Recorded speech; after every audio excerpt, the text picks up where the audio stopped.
Video kali ini kita akan melanjutkan hasil dari video sebelumnya, yang ini bro. Pada saat pengambilan video ini kita mengalami kerusakan di MCB-nya. MCB-nya udah letoy dan udah waktunya untuk diganti, dan kebetulan masih di suasana lebaran jadi situasi agak darurat, dan sedangkan untuk mencari MCB DC di daerah kita agak sulit. Akhirnya kita inisiatif untuk menggantinya dengan MCB AC untuk sementara waktu, sambil coba efeknya seperti apa nanti. Bagaimana cerita selanjutnya? Siapkan helm kalian, kita bakalan langsung gaskan sekarang.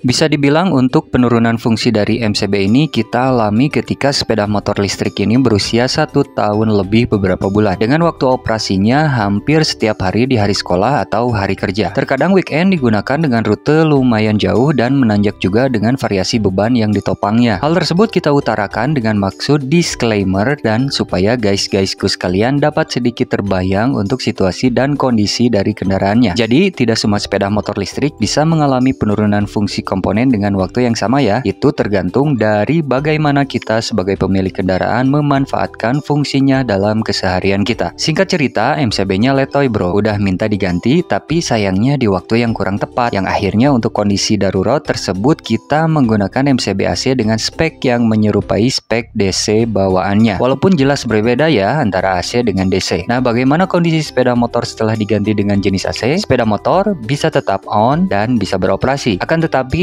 MCB AC ini hanya bisa bertahan beberapa hari, nggak nyampe 1 minggu dia udah letoy lagi. Jadi dari sini jelas ya bro bahwa MCB AC digunakan di motor listrik itu tidak direkomendasikan, tapi itu bisa dilakukan ketika dalam situasi darurat saja. Nah, untuk mendasari hal tersebut mari kita bahas basic teori mengenai perbedaan MCB AC dengan MCB DC.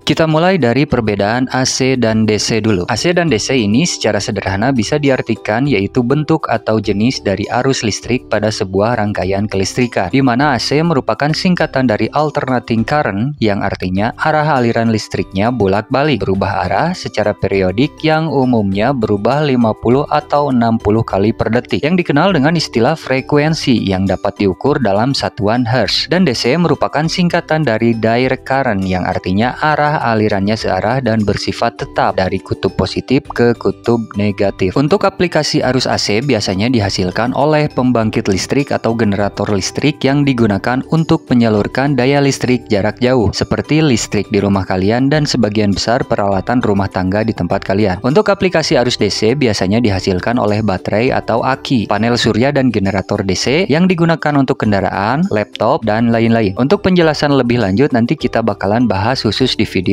yang lain ya bro. Kita lanjutkan terlebih dahulu ke fungsi MCB-nya.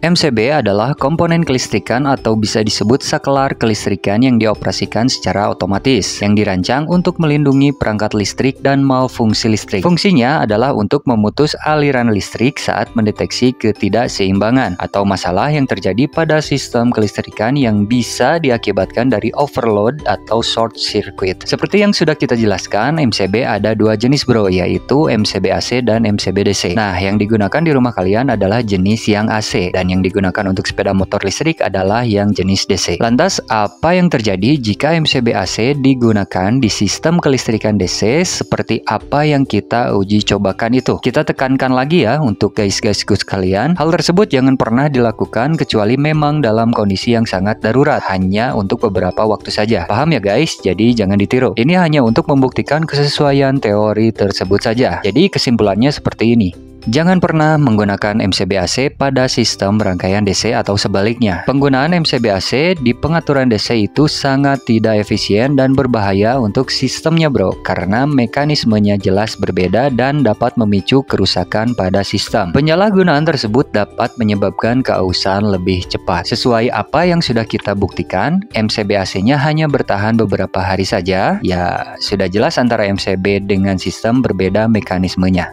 Selanjutnya kita kita cari tahu apa saja yang mempengaruhi MCB ini mengalami penurunan fungsi yang cepat. Kita asumsikan dahulu bahwa semua komponen dalam spesifikasi standar. Berikut adalah uraiannya. Yang pertama, beban berlebihan atau overload. Dalam hal ini, arus listrik yang mengalir melalui MCB melebihi batas kemampuannya. Garis bawahi ya, melebihi kemampuannya. Contoh, dalam sepeda motor listrik sering membawa beban berat dan apalagi di kondisi trek yang menanjak. Jadi, pastikan kalian mengenal karakteristik dan batasan dari molis kalian sebagaimana kalian mengenal pasangan kalian. Cie. Selanjutnya terjadi korsleting atau hubungan arus pendek. Jika sudah ada indikasi short pada sistem kelistrikan kalian, maka sebaiknya cari penyebabnya terlebih dahulu dan perbaiki. Jika terjadi secara terus-menerus akan mengakibatkan penurunan fungsi pada MCB kalian. Pengaruh dari kondisi lingkungan, hal ini pun akan memicu penurunan fungsi MCB kalian seperti kondisi suhu ekstrim, kelembaban yang tinggi, dan juga paparan sinar matahari secara langsung. Dan yang terakhir sebagai tambahannya guys, yaitu terjadi lonjakan tegangan yang tiba-tiba dan juga terjadi fluktuasi atau tegangan yang tidak stabil.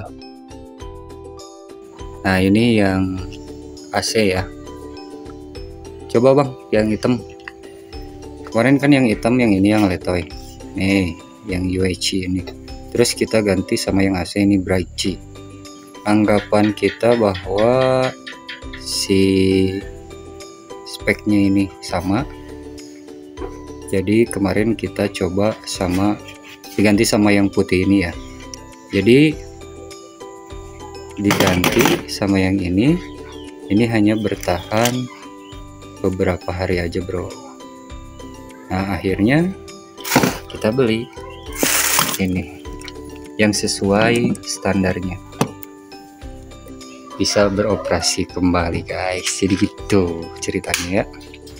Oke, jadi seperti itu ya guys untuk pembahasan lanjutan dari video sebelumnya. Semoga informasi ini dapat bermanfaat bagi semuanya. Untuk kekurangan informasi ataupun kesalahan dalam pengucapan atau penulisan atau isi kontennya, kita persilahkan untuk ditambahkan saja, direvisi dan ditanyakan di kolom komentar. Kita berdiskusi dengan sehat dan saling membangun pengetahuan khususnya di bidang sains dan otomotif. Jangan mudah terpengaruh dengan informasi yang tidak jelas, dasar dan ilmunya. Salam satu aspal dari kami. Wassalamualaikum warahmatullahi wabarakatuh. Sampurasun, salam sejahtera untuk semuanya.